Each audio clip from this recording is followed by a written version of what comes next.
Every once in a while, when I'm working on a project and start complaining about the lack of rendering power, I sometimes pause and remind myself how slow computers were just a few decades ago. Even in my lifetime, I got to experience this huge leap in computer performance. For example, when I was around 14, I had an Amiga 1200 that could do a lot of stuff, but in no way or shape could compare to the computer I have now, which is already 5 years old. So, every once in a while, it is good to pause for a moment and appreciate how much computing power we have in our hands. We now have in our homes computers that are hundreds of times faster than computers that only multi-million-dollar companies could afford just 30 or 40 years ago.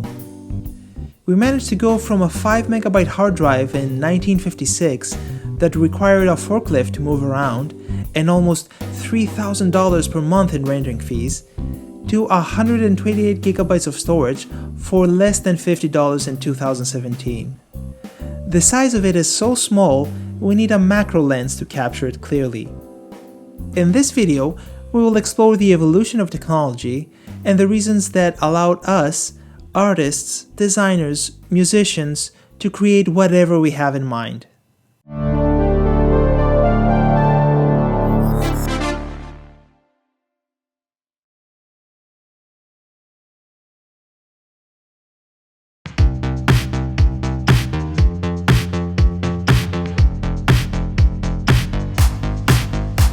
There are a couple of things that stuck with me as a kid growing up in the 80s. Shoulder pads, an over-the-top fashion sense, MTV, permed hair, the Cold War, and the thing I personally cared for back then, the amazing visuals in movies and TV.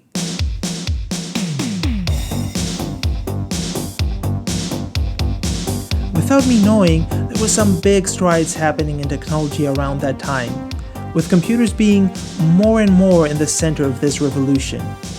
I remember being mesmerized by these sequences that were unlike anything else I've seen before. I didn't know how these were produced, but there was one thing I knew. I couldn't have enough of them. The more I learned about how these visuals were done, the more I wanted to get my hands on a computer.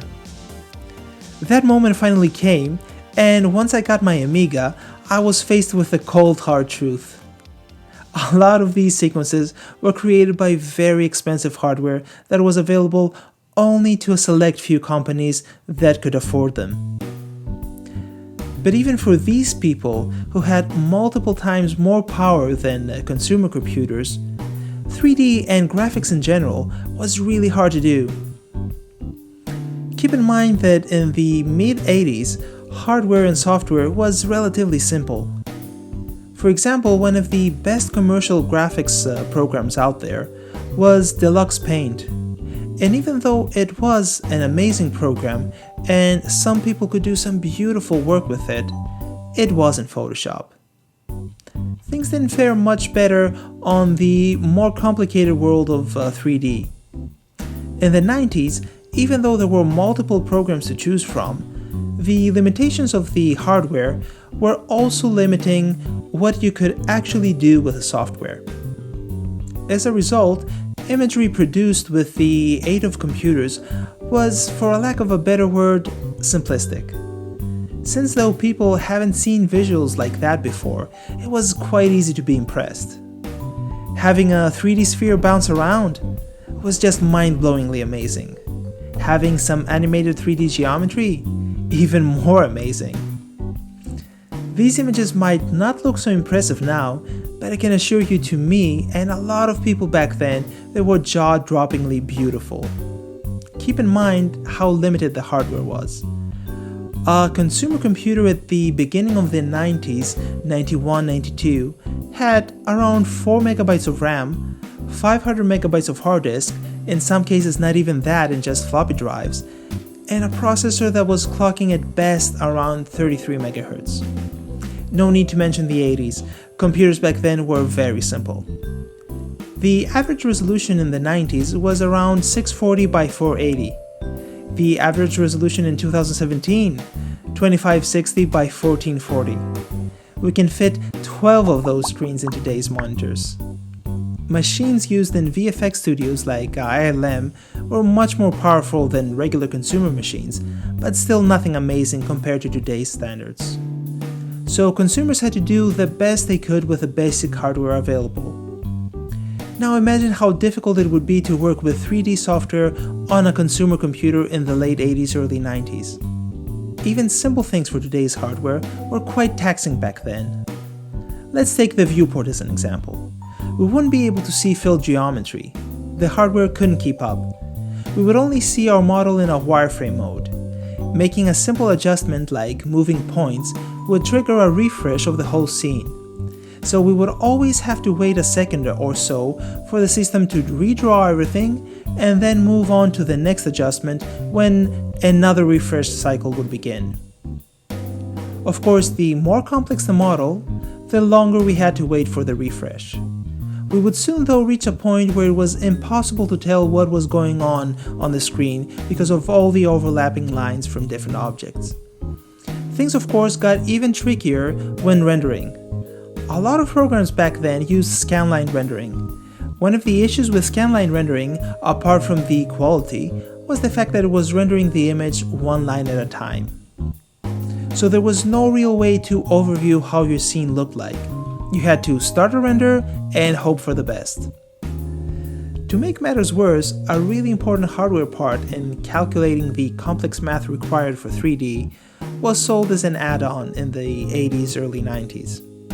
That important piece was the FPU, or floating point unit. A lot of computers in the 80s, early 90s didn't have one, and you would have to pay good money to get it, if you were lucky and your computer supported that. So without it, rendering would be even slower. Today, even a simple laptop can be used to render multiple times the resolution of hardware from the late 80s, early 90s. And of course, much more complex scenes. The leap in hardware performance though, throughout the years, is only part of the equation that allowed artists to use computers in their work. The affordability of the hardware is the second part of the equation, and equally important. Slowly through the 80s and 90s, prices for hardware dramatically dropped. Almost every other year, consumers could purchase a computer that was a lot faster than last year's models for a lot less money. As a result, art created with the help of computers wasn't anymore a thing only big studios and corporations could do. More and more people could now afford a powerful computer, which slowly attracted more and more artists. And since the number of artists using computers increased, the art created with these computers improved dramatically as well.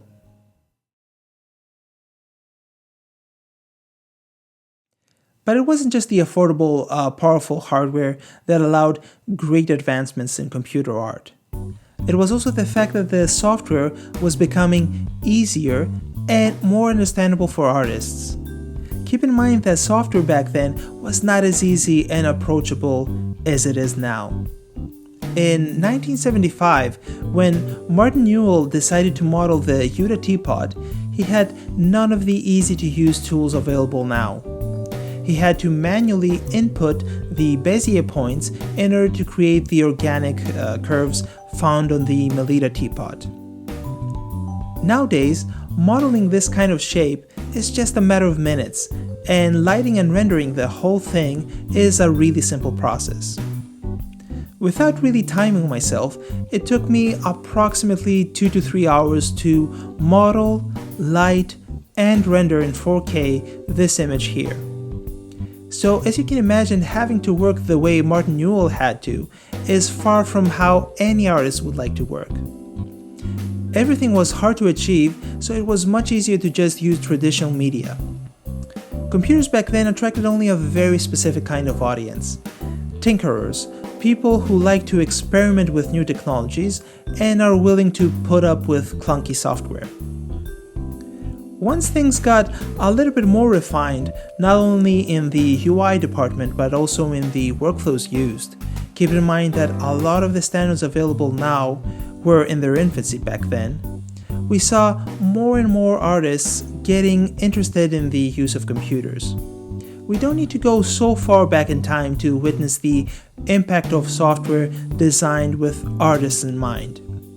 A very simple example can be drawn from our very recent history with the introduction of ZBrush. Before ZBrush, you had to be a really good modeler in order to make characters like these.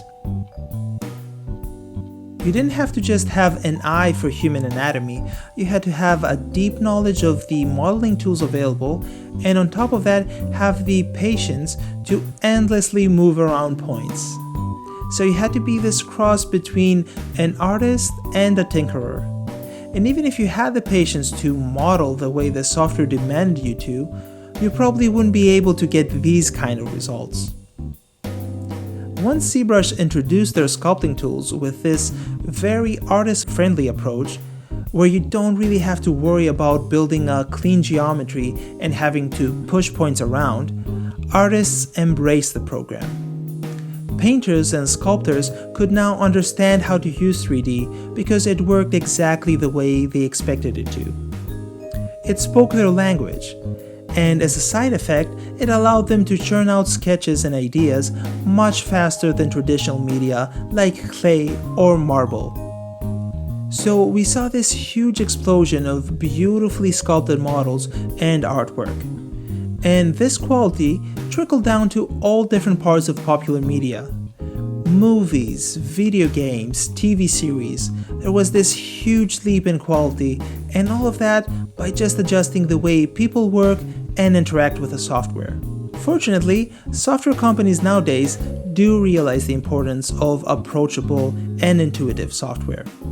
With well-designed software, the user doesn't have to spend time trying to solve technical problems. They can just focus on their art and how to make it look better. 20 years ago, when creating a 3D image, the priorities were a little bit different. The artist had to fight so much with the software that things like composition of an image, or lighting, or other creative problems would take a back seat. And on top of that, we would witness another interesting thing. Let's take, for example, the creation of a 3D model. Because the artist had to struggle so much to build a model, they would try to show it off as much as possible and as clearly as possible in the final image. So the priorities of the artist would switch from creating an interesting image to showing off their technical abilities. And as a result, the final piece would suffer. In order to see the power of software a little bit more clearly, let's take a simple example. A common theme for 3D renders back then, in the 90s and 80s, aside from the tiled floors and shiny spheres, was chessboards and chess pieces. And the reason for that is really simple. It was something that was relatively easy to model, and it represented a real-world tangible object. But it was still not an easy task. So again, we would witness this shift in priorities. Instead of focusing on creating a captivating, interesting image, artists would switch to problem-solving and battling the computer. And to add to these problems was of course the time-consuming rendering. All these issues would end up affecting the quality of the final image. To demonstrate how far advanced we are nowadays, I decided to build an image based on this common theme of chess, but using today's hardware, just to see how far I could go with it. My hardware, as I mentioned, is nothing special. It's a late 2012 iMac, so it's something that current computers can easily beat. My plan was to spend only the least amount of time possible in order to create the image, so no fancy textures and render test settings will be used. Partly because I'm lazy, and partly because I wanted to see how far I could go with as little time spent as possible. So with that in mind, I started building the scene.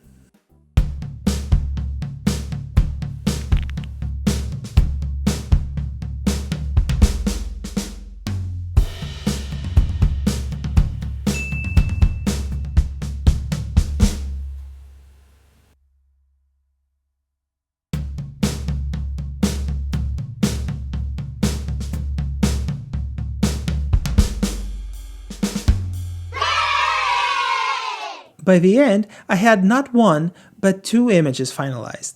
And that is one other side effect of having an affordable, fast technology with easy-to-use software. Because the task was quite easy, I could take the time and explore more possibilities creatively.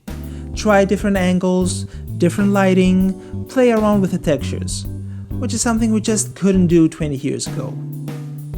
This is the first image I came up with. I want to try out a more dramatic lighting and also make it look like we're in the middle of a game. There are several things I would have liked to change, like spend a little bit more time on the wood shaders and also vary the textures, but as I mentioned before, I only wanted to spend as little time as possible. In the second image, I want to have a more dynamic composition, something that feels closer to the action. I tried to create something a little bit more interesting out of this very simple concept. Are these images any better conceptually than the older renders? No, not really. Do they have something more to say to the audience? I would also say no. The only area where these images are better than the older ones is in the technical department. I tried to do the same with the other favorite subject matter of the 80s and 90s, the tiled floors and spheres. Here's one image I remember being very impressed by back then, and here's my interpretation of it with today's software. It's better technically, with nice textures, a more realistic lighting, and a high resolution render, but that's about it. The image is bland and has nothing to say or offer to the viewer. What we can get from all this is that by making things easy to produce, and the fact that we can reach a certain visual level relatively easily, we can now focus more on the things that matter the most. We can start thinking more about the content of our images, what we want to say with them. We stop being concerned about the technical aspects of the images, and we can just focus on enriching our work conceptually. So nowadays, we not only produce better images in a technical sense, but we also have the possibility to create art that has a profound impact to the viewer. So now that we've conquered the tile floors and the chess pieces, we can start thinking about better things, more meaningful things.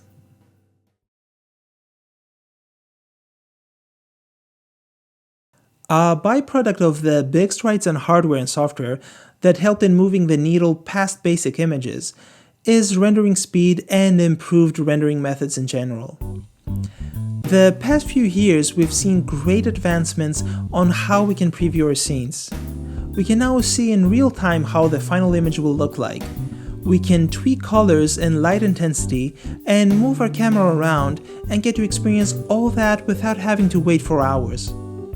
Not only we can refine things and get to a good result faster, but most importantly, we can achieve exactly the result we had in mind. To showcase this, I created a simple scene.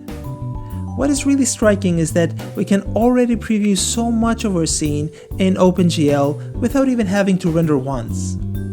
We don't get to see all the extra effects of the final render, but it's still good enough for us to evaluate how our composition feels. 20 to 25 years ago, this kind of preview would be considered a final render. Since back then, creating something like this would take a huge effort, when the time would come for final rendering, we would just find an angle that would kinda look good and just settle with that. So we would get an image that looked something like this. It's okay, but it's nothing really exciting. There's a lot of things going on and there's no focal point. It's just busy and visually overloaded.